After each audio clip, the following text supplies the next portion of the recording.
dash cam installation in a Tesla 2021 Model 3 Performance.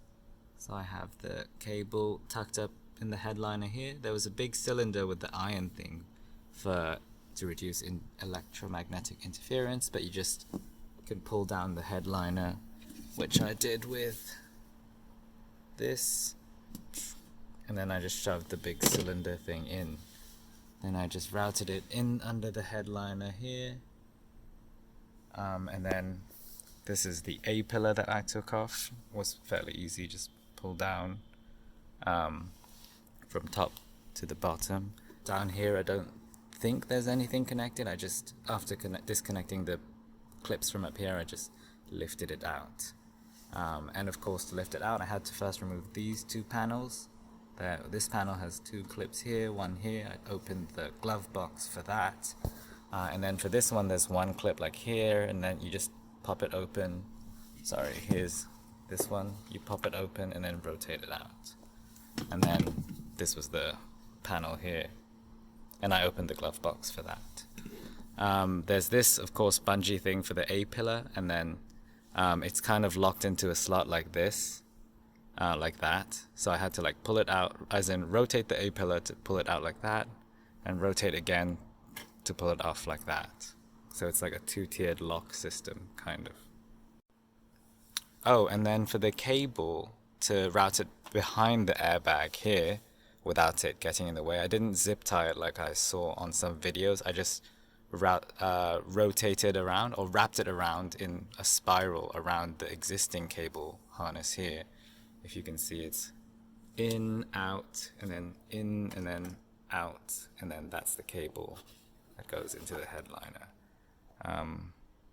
So that way it can stay secured away from the airbag, but without the need for zip ties and stuff. So now it's going down here. And then now I'm routing the cable down along the side here. So rather than going down the center console, I didn't want to deal with opening that, so I'm just routing it down here like I saw in another video.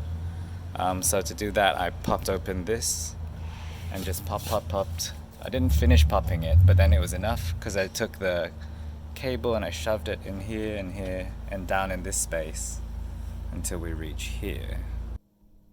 So you can see the cable coming out of the bottom there, but it's very discreet. Then we have the cable running down here underneath the rail, hidden. Then I routed it underneath here, so I've slid it underneath like this, and then it's going like this, as you can see there, just like out of sight. Then around here again, then slid underneath the rail, like right here. Then it's going up, boop, and into the center console. And it is alive. Whoa. Ta-da!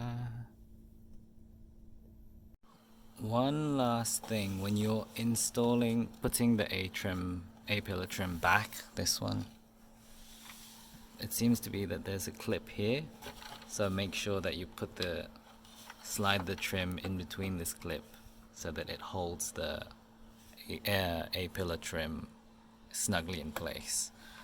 I've been trying for the longest time to put it back in, but it just doesn't fit nicely, and I've just noticed that there's this clip here.